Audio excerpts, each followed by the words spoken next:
morning, everybody. Lovely to see you all. Lovely to see the sun. So I hope we're all enjoying this break between the much needed but very dramatic rains past and to come. It's lovely to have you all here in body, and welcome to those who are joining us on live stream. It's great to have you with us also. And thanks to everybody who is making today's service possible. Daniel Jackaway, our worship associate. Laura Shenham is tending to a family emergency, so she will not be with us here today. And we'll keep her and her family in our thoughts and prayers. And instead of the story today, Linda Harris is going to share with us her own story, a story for all of us, about our UUSC Guest at Your Table boxes and the traditions and lives they support, which we're excited to hear. Thanks to our bell choir, to our singers, Reiko Odelaine, Mark Sumner, for coordinating all of the gorgeous offerings of music today. Thank you to Bill Gans for bringing music to us. And to our camera crew that makes the live stream possible. Our newest member, Eli's up in the balcony, Team Redhead. We're really grateful. One more to stave off the extinction that's supposedly happening to our group. And Shuli Ong and Jonathan Silk, and to Thomas Brown, who I'm sure you saw around already today, and Jose Matias Pineda, and Francisco Castellana, who I haven't seen, but must be around also. To everybody, Linda Messner, who makes this space ready for us.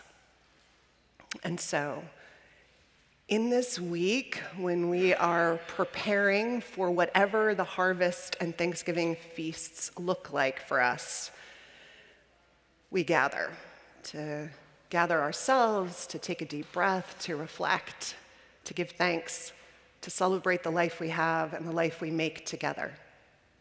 Welcome to worship.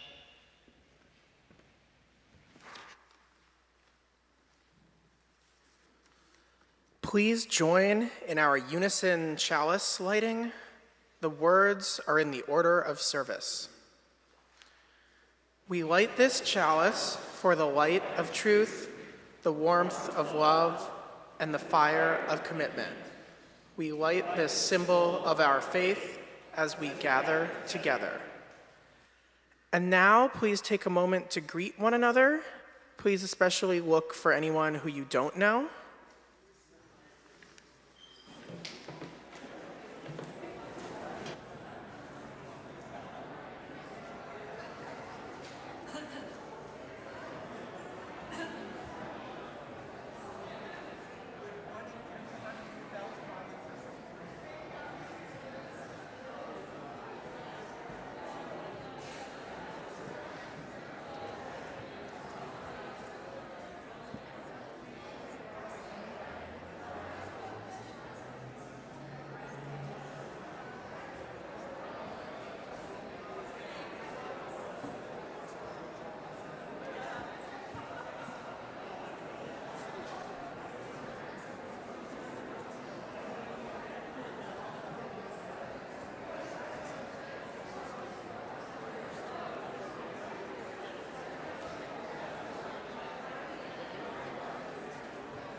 Well, a little known fact is that the bell choir is a small group ministry.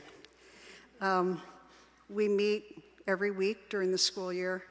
We spend a lot of time with each other. And somebody that we're really missing is Judy Nichols. She just had surgery this week.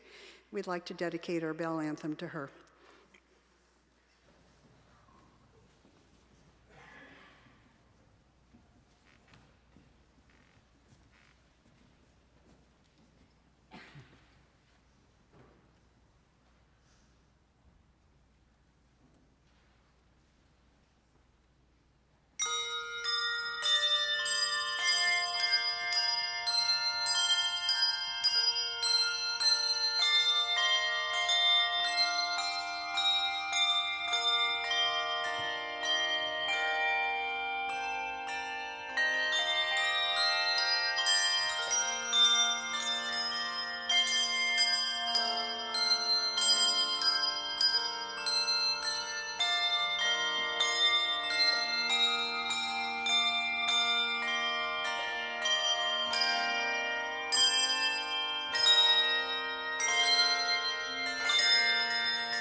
Well, Judy, I hope you felt the love, and for all of our folks, for Yvonne and Maddie, who are also recovering from surgery, and people who are in hospital right now who we love and recovering from treatments ongoing.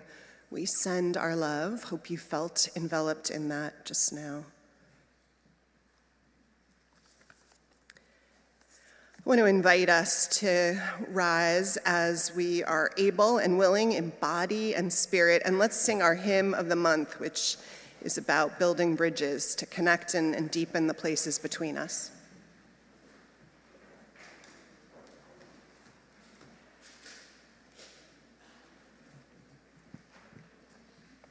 In your teal hymnal 1023. Your old hat by now, right? So here we go. All together through once. Building bridges between our divisions, I reach out to you. Will you reach out to me? With all of our voices and all of our visions, friends, we could make such sweet harmony. Building bridges between our divisions, we'll reach out to you. Will you reach out to me? With all of our voices and all of our visions, friends, we could make such sweet harmony. Building bridges between our divisions, I reach out to you. Will you reach out to me? For all of our voices and all of our visions, friends, we could make such sweet harmony. Friends, we could make such sweet harmony. Friends, we could make such sweet harmony. Friends, we could make such sweet harmony. Thank you.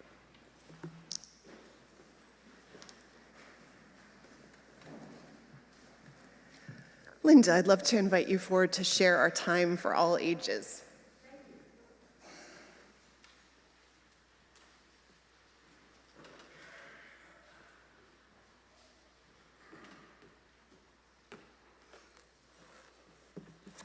Good morning.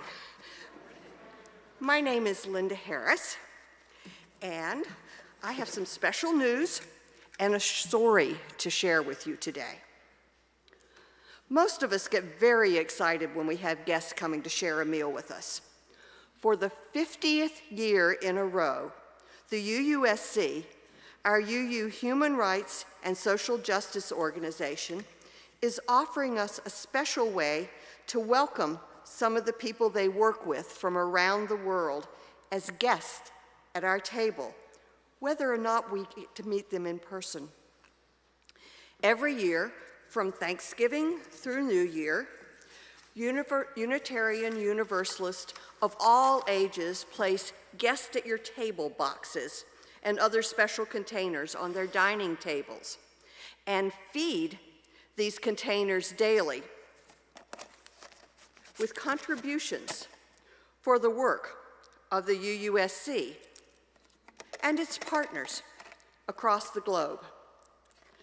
Many of us contribute about the amount it would cost to feed an extra guest at their table that day. We will pass out the boxes during the offertory and in RE classes today. But this is how it works. There's a brochure in today's order of service that gives information about 4 of the partners that the UUSC works with and supports.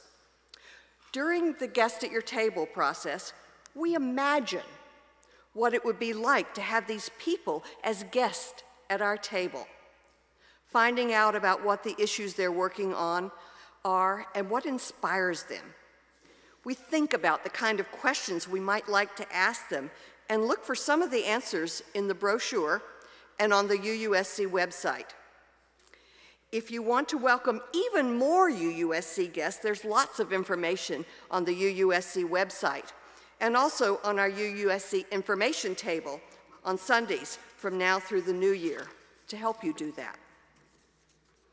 In addition to helping to collect money for the work of the UUSC, it helps us remember the real values of the holiday season lie in recognizing all we have to be thankful for and in sharing what we have with others, both at our tables at home and in the wider world, and realizing that hope and goodness can be born again and again if we help each other along the way. I want to share a personal story with all of you. For as long as I can remember, I've loved sharing a meal with people I don't know and are just barely getting to know. There's something about sharing a meal, and as the sermon title today says, breaking bread together, that allows you to get to know people in a way that almost nothing else does. So imagine my surprise and delight in 2008 to find that one of the featured guests for the year's Guest at Your Table program was Susanna DeAnda, the co-founder of the Community Water Center in California's Central Valley, and someone who I had shared a real meal with, thanks to the UUSC. Back then, the Guest at Your Table boxes had pictures of the special guest, and I've saved the box with Susanna's pictures for all these years because it brings back such special memories. This is Susanna. You can also look her up on the Community Water website and see all that she's up to now. The UUSC was involved from 2004 to 2008 with the effort to make California the first state in our country to pass a bill that makes it a law that all people in our state have a human right to clean, safe, affordable water for daily use. Seems like common sense, doesn't it? We all need water for everything from drinking to cooking to cleaning. Yet many of the people, even here in California, especially the poor communities in the Central Valley where much of our country's food is grown, had water coming out of their taps that was not safe to drink or even to take a shower with.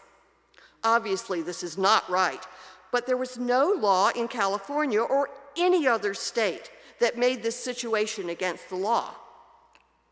One of the groups the UUSC partnered with in this effort was the Community Water Center, and a group founded by a human rights and water rights lawyer and Susanna, a community organizer, to change this situation.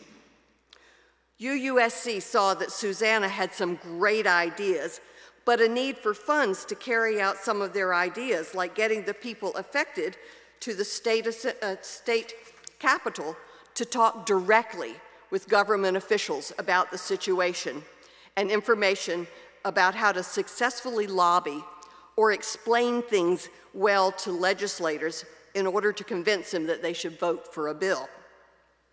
There were also many people in our church who were very interested in getting this bill passed.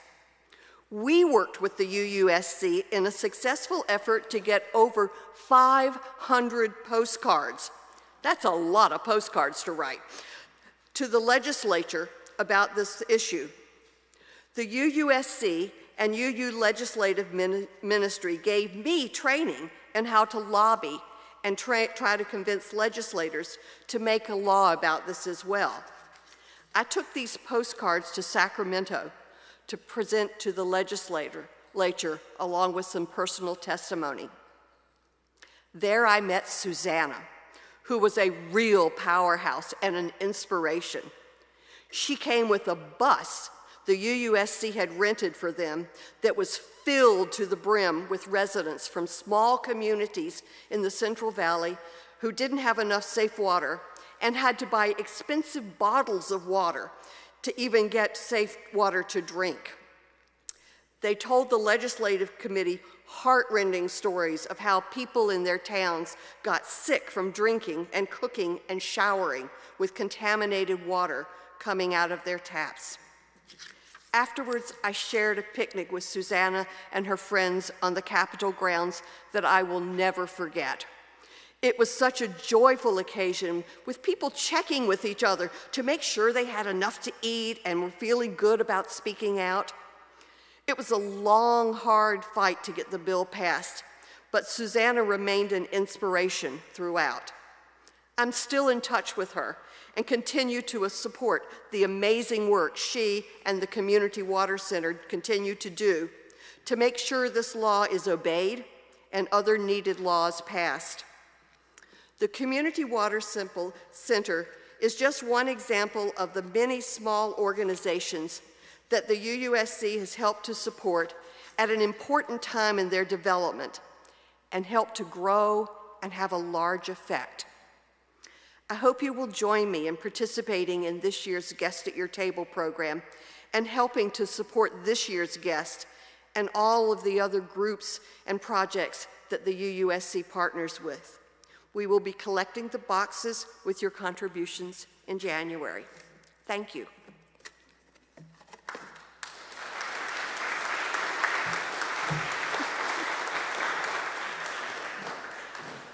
Thank you, Linda. Linda and Marty have been among the people who really led our support for the UUSC, which if you don't know about it, I encourage you to go read about. It's really one of the most phenomenal, transformative organizations that we as a movement have a connection to, and it continues to be transformative in its thinking. My husband's on the board, so I have some inside views on some of the work they're doing and really couldn't be prouder about what we're part of. So thank you for keeping that connection alive. In this community, we are not bound by a creed or a statement of beliefs. We are bound by a covenant, this fancy word for promises of the heart that we make about how we want to be together in our search for truth and meaning and the living it in the world that we do. Some of those words, our ritual covenant, is written in your order of service. I invite you to rise as you're able in body or in spirit, and let's say them together and then sing our doxology. Love is the spirit of this church, and service is its prayer. This is our great covenant, to dwell together in peace, to seek the truth in freedom, and to help one another.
In college, I lived 1 year in a student cooperative house. The 50 of us took care of all of our own needs, buying groceries, cooking meals, cleaning the kitchen and bathrooms. I liked to cook, so I was excited when one of the jobs that I was assigned was cooking dinner as part of a team of 4. Going in, I was mostly excited about the food aspect. I could ensure that at least the one dinner of the week that I was involved in would have good vegetarian food. I was also excited to use our industrial kitchen. Much like the big kitchen here at UUSF, it featured 10 burners, 2 large ovens, 4 sinks, and a stand mixer big enough to knead at least 4 loaves of bread at once. My ego also liked the idea of planning the menu, making a particularly delicious meal, and having all of my housemates praise how well dinner came out. What I hadn't expected was the social aspect. It turns out that spending 3 hours a week with the same people all quarter means you get to know them pretty well. If I'm chopping onions for half an hour because we've scaled up a recipe tenfold, it's easy to chat while you do that, though that probably contributed to the number of times that I cut myself. Beyond the conversations that we had while cooking, you just learn a lot about people by cooking with them, as many of you probably know from the winter shelter and other events. We did our best to have fun and stay relaxed, but when it comes down to it, cooking for 50 people is pretty intense. If you run late, your hungry house gets antsy. And if you do a bad job, your housemates grudgingly smile through a meal that you know is not good. I learned that one of my housemates gets very snippy when they're stressed that their meal isn't turning out as they planned. Another needed to be told exactly what to do. They weren't a proactive member of the team. But for the most part, the challenges brought out the best in us. If a dish was burned or over-seasoned or running late, we would problem solve together and find creative ways to put out a pretty good meal. Our cultural backgrounds showed up too. I still remember when one of my teammates, who was from Texas, told me that he wanted to make ribs. He was excited enough that he was willing to start cooking a whole hour early on his own since they needed to roast low and slow. I'm pretty sure he skipped a class to do this. Despite his best efforts, the ribs finished about half an hour late, but the meat eaters really did like them. Many of the best meals were when people cooked food that they grew up eating, which included curry, enchiladas, dumplings, pho, and grits. In that kitchen, we didn't just make meals for our community, we also made memories. So good luck to all of you who are cooking this week. May you make many happy memories.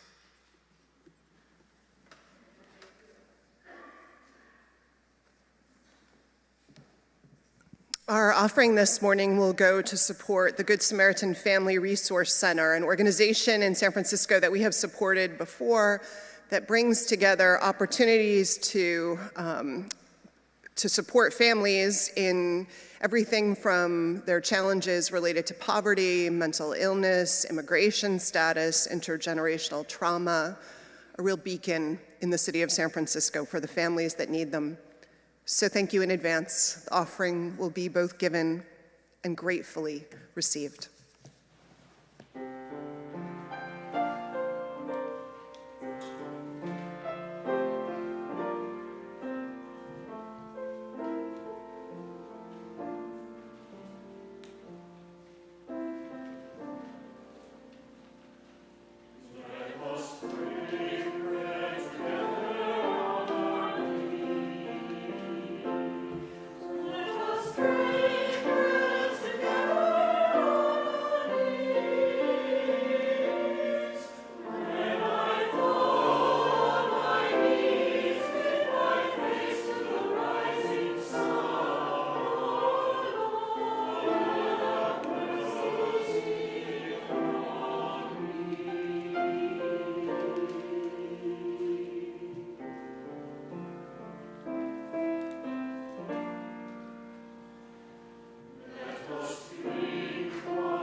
I invite us into a time of reflection and prayer. First, words that I'll say to guide us, and then some time of silence. And then the choir will invite us out of the silence, singing Spirit of Life, which some of you know enough to join in. And if you're new here, just let it wash over you.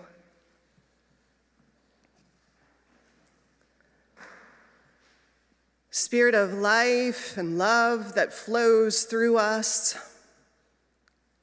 calls us out of ourselves and deeper within.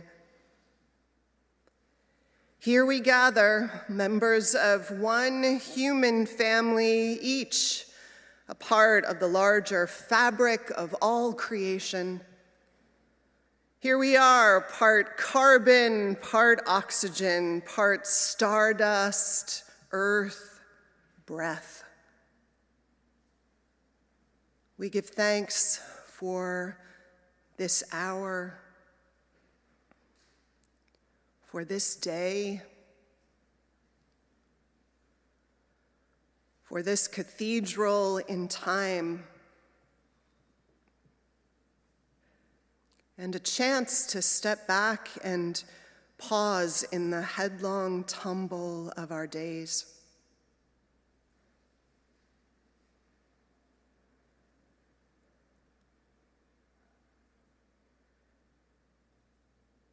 This week, as we prepare to gather, some of us with friends, some with family, some with friends who we have made our family, all of us in this holiday, in a season of harvest. May we find time to take in the rich harvests of our own lives.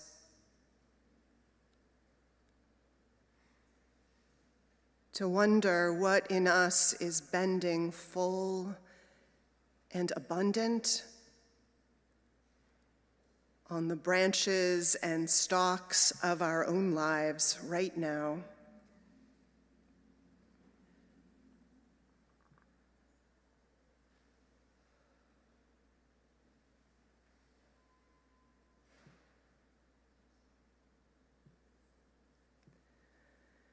And may we make time to feel what we are grateful for, who we are grateful for,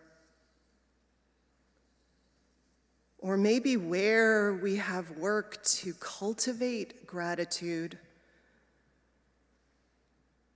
where we wish it to be fuller in us, and ask what is getting in the way.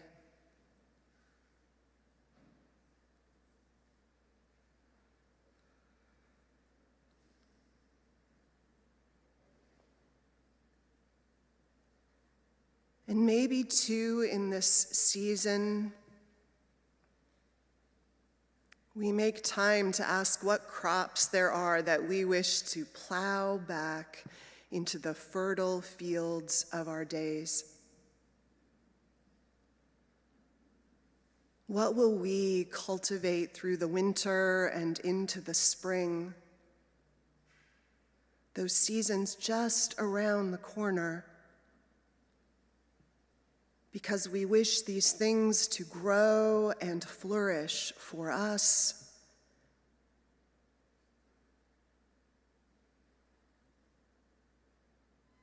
What will we plant?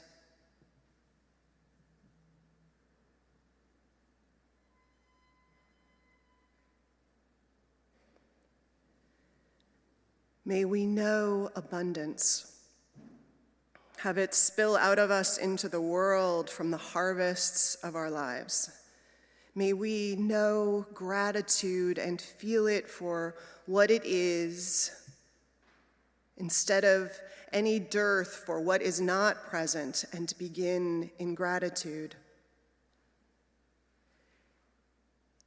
And may we sense what's needed in the fields of our lives and set about laying the seeds, attending and nurturing the flourishing of what we yearn to have grow more alive within us.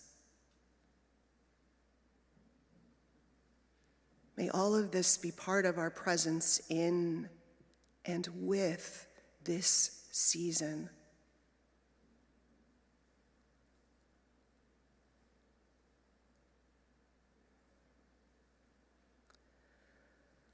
I invite us now into the quiet that is often also so much a part of autumn, but here in the quiet that we make and hold together. And during this time, if you have lost someone close to you in the past year, I invite you, if you wish, to stand or raise your hand in silent witness to the blessings of that life that you hold in your arms still and carry with you. I invite us into sacred silence that makes room for all things.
Our reading this morning is from the poet Joy Harjo, citizen of the Muscogee Nation and 23rd Poet Laureate of the United States, a poem entitled "Perhaps the World Ends Here." The world begins at a kitchen table. No matter what, we must eat to live. The gifts of earth are brought and prepared, set on the table. So it has been since creation, and it will go on. We chase chickens and dogs away from it. Babies teethe at the corners. They scrape their knees under it. It's here that children are given instructions on what it means to be human. We make men at it, we make women at it. At this table, we gossip, recall enemies, and the ghosts of lovers. Our dreams drink coffee with us as they put their arms around our children. They laugh with us at our poor, falling down selves, and we put ourselves back together once again at the table.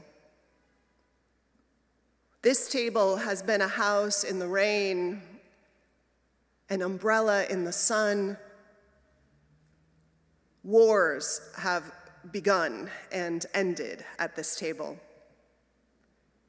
It is a place to hide in the shadows of terror, a place to celebrate the terrible victory. We have given birth at this table. We have prepared our parents for burial at this table. At this table, we sing with joy, with sorrow. We pray of suffering and remorse. We give thanks. Perhaps the world will end at the kitchen table while we are laughing and crying, eating of the last sweet bite.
Some of my daughter's earliest lessons about what it means to be in relationship, to be in community, to be part of a family took place around the dining room table. I'd heard before she was born that you could teach a child sign language before they could learn to speak, and it would ease their frustration and allow you to communicate need and nuance.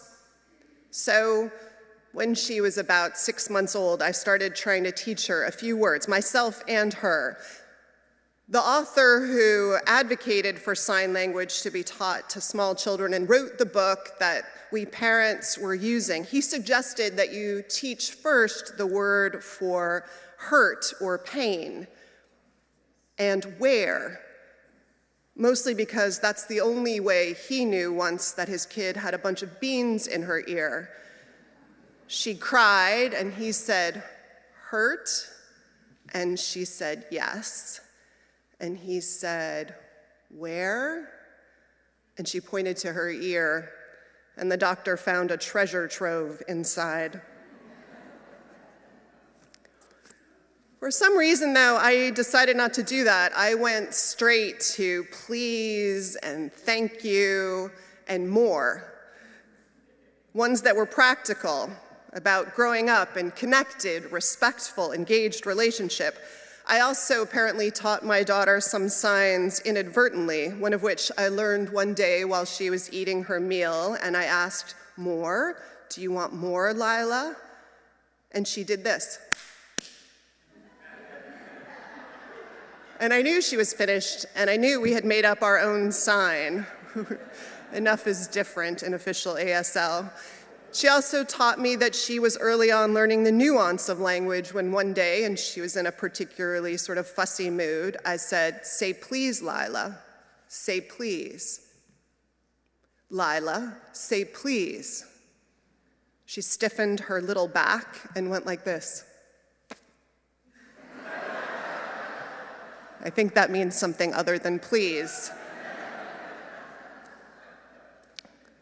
Language, connection, graciousness, or the lack thereof, a desire for clarity and mutual understanding all started at the table, as young as we could begin in our family.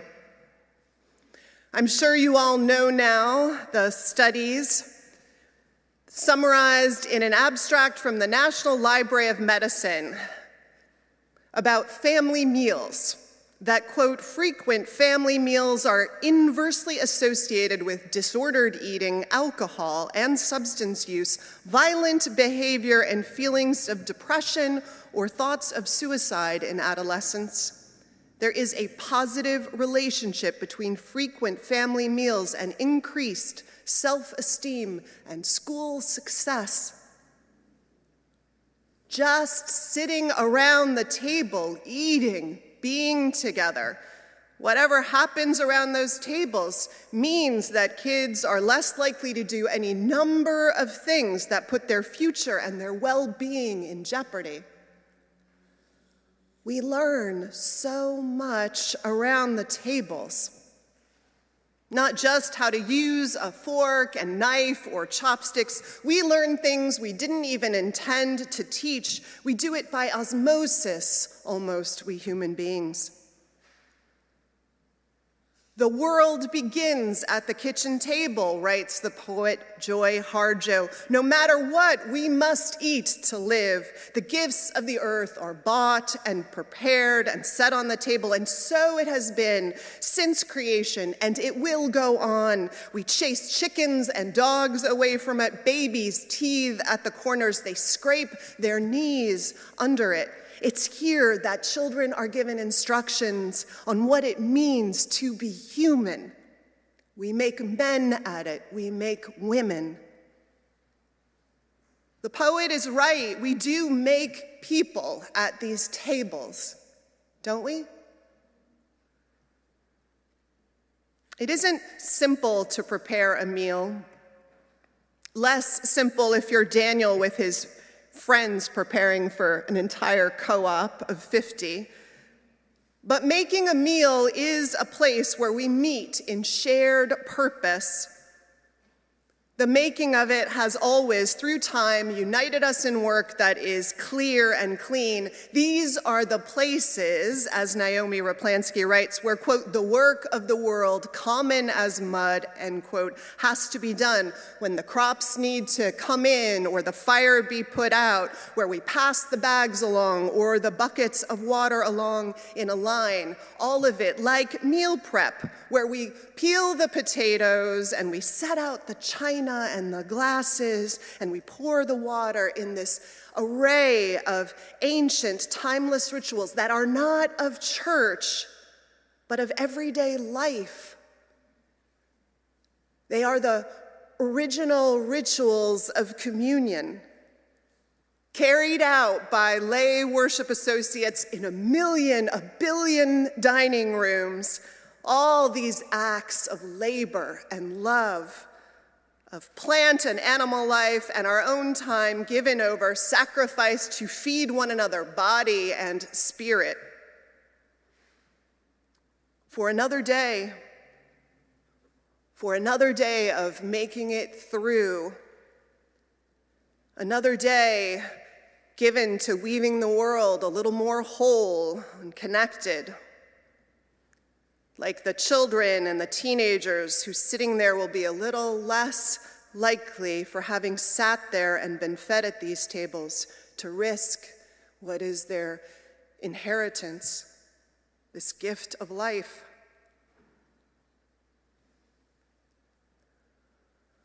We talk about how divided the world is. We feel it, especially, I think, a lot of us right now.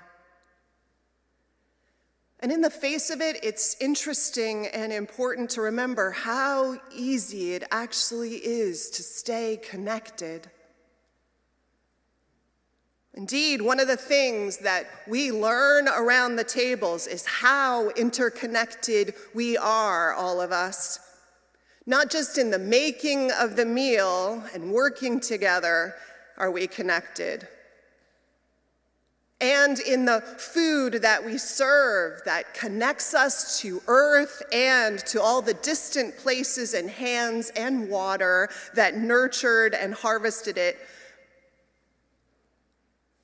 And if that didn't do enough to cement our interconnection, then the stories we tell around the table will do the rest. At this table, we gossip, the poet writes. We recall enemies and the ghosts of lovers. Our dreams drink coffee with us as they put their arms around our children, she writes. They laugh with us at our poor, falling down selves as we put ourselves back together once again at the table.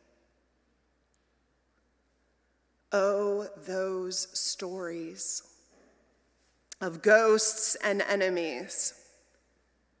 You know the stories. Your family, I bet, has its own, and your group of friends. Church has its own set too.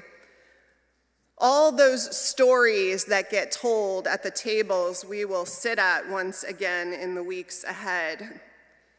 The stories about a set of rogues and saints and wild characters and quiet, enduring lives, and all of them how they are invited to shape our own sense of ourselves.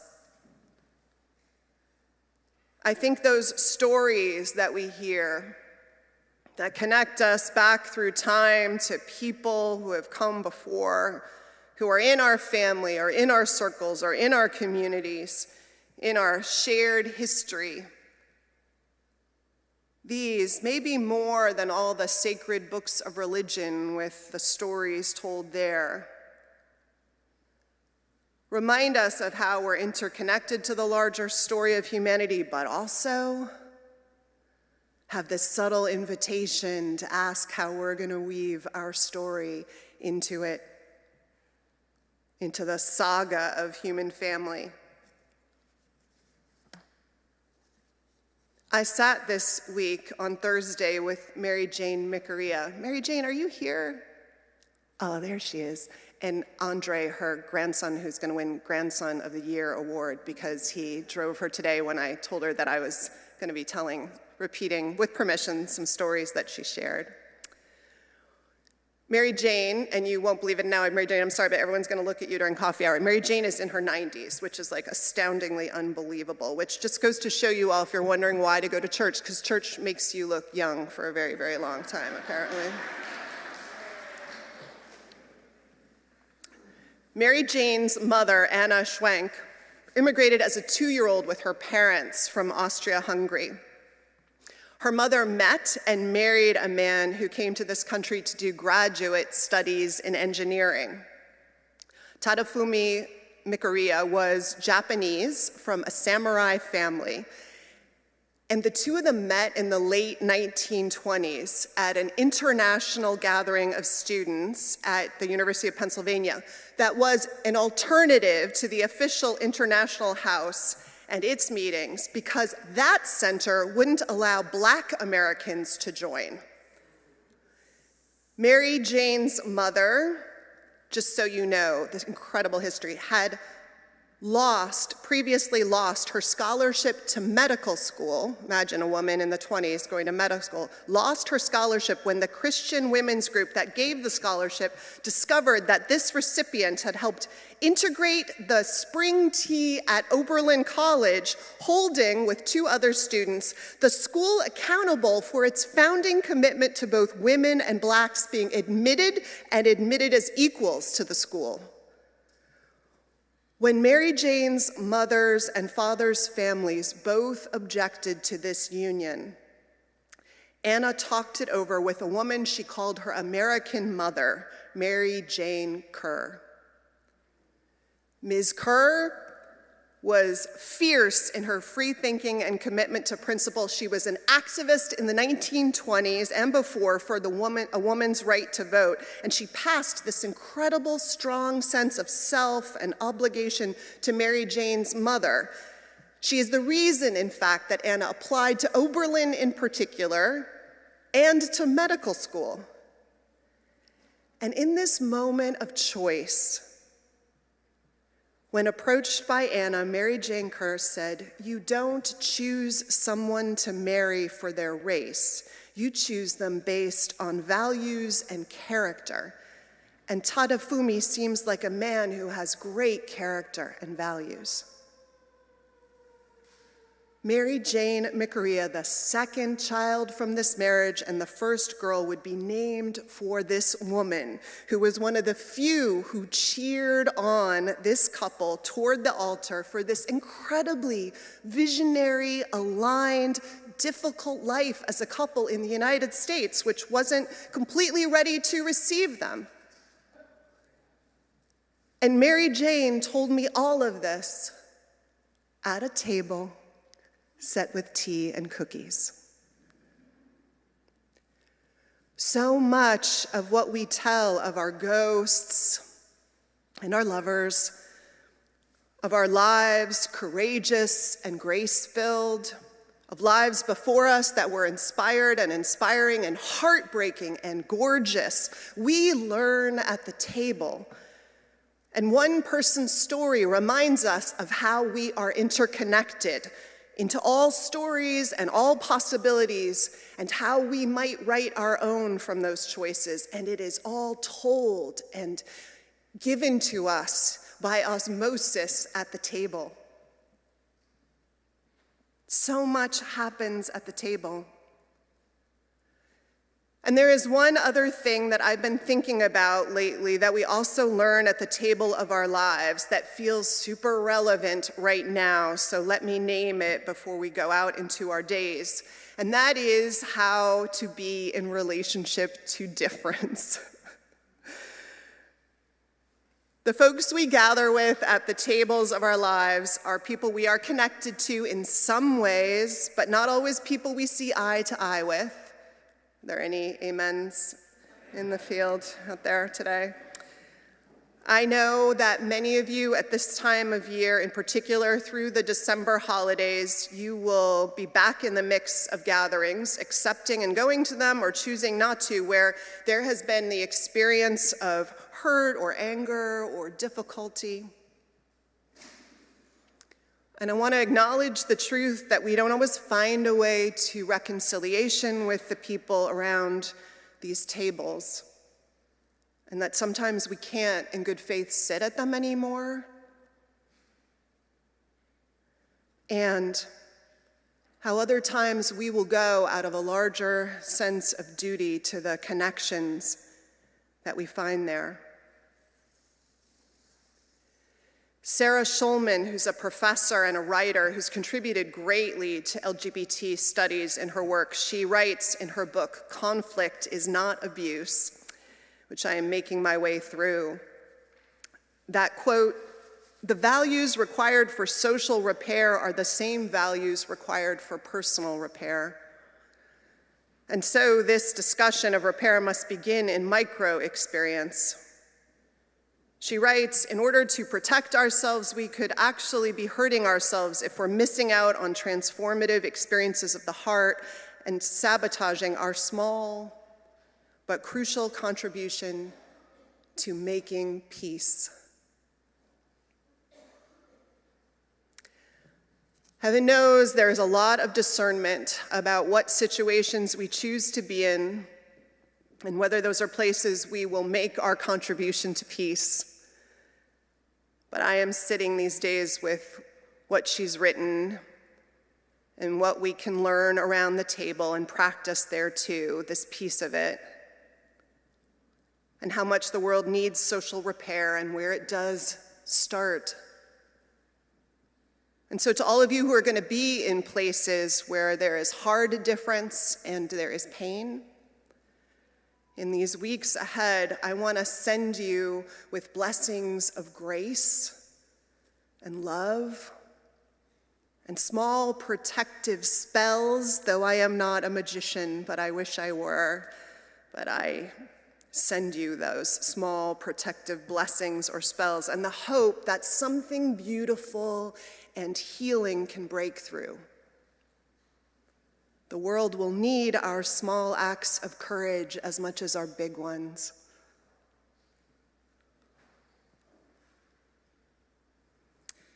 Wars have begun and ended at this table, the poet Joy Harjo writes. It's a place to hide in the shadow of terror, a place to celebrate the terrible victory.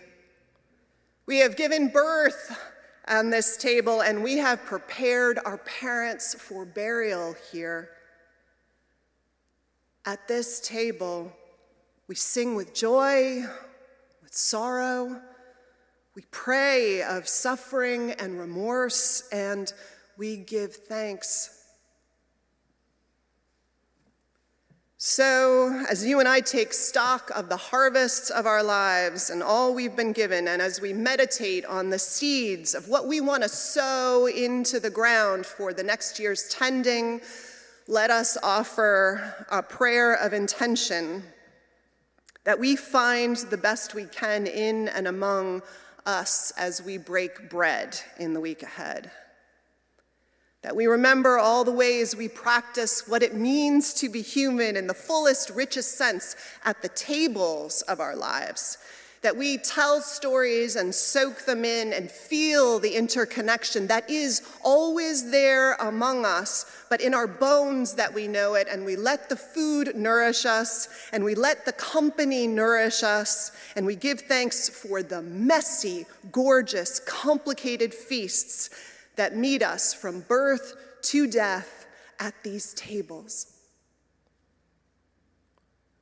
Perhaps the world will end at the kitchen table, the poet writes, while we are laughing and crying, eating of the last sweet bite. Blessings to us all and to each last sweet bite. Amen. I invite us to sing, talk about feeling the interconnection. Let's sing together. Hymn number 67, it's in your gray hymnal. And let's sing verses 1, 3, and 4. I invite you to rise as you're able in body and spirit.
Our worship is over, but our service to our values and to larger life begins. This week on Thursday, the church will be open to our neighbors, as it is 3 times a year, with Tenderloin Tessie and its teams of volunteers cooking and serving a Thanksgiving meal. If you wish to support that effort, you can contact Tenderloin Tessie via their website, and we encourage folks to also consider helping on Christmas and Easter. Everyone is invited to join our weekly Wednesday morning commute vigil in front of our church from 8 to 9 this coming Wednesday, the 27th, where we will express our firm opposition to the persecution and mass deportation that looms. We have sign-making materials in the lobby today where you can make a sign in support of immigrants to bring to the vigil. The morning commute is a great place to see the many, many immigrant working people who pass along Franklin Street on their way to work. Come greet them and show support. For more information, you can talk to Dolores Heilbronn, Linda Harris, or Bruce Newberger. The Order of Service has other upcoming opportunities to participate in the work of building community. You can help with efforts like our upcoming holiday fair. You can join our December 1 forum on the death penalty with member Bob Bacon, a lifetime advocate for abolition of the death penalty.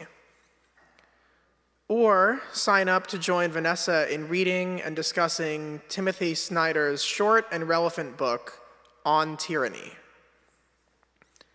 Today, if you brought breads to share, please take them to our coffee hour tables and set them out. There are cards to write what someone might want to know about them: allergens, what you call it, and who made it. And if you are a lay leader or aspire to be one, come to our Council for Committee Chairs to find out relevant information for leadership at UUSF this fall and winter, and share resources and wisdom. This is all of our invitations today. Now, let us extinguish our chalice, but carry its flame within us until we meet again.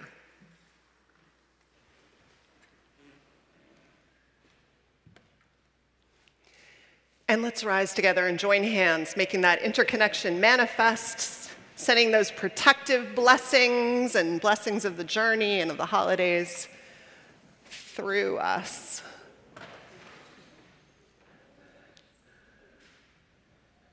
There we go. And now, in our comings and our goings, may the light of love shine upon us. Out from within us, be gracious unto us and grant us peace. For this is the day we are given. Let us rejoice and be glad in it. Amen.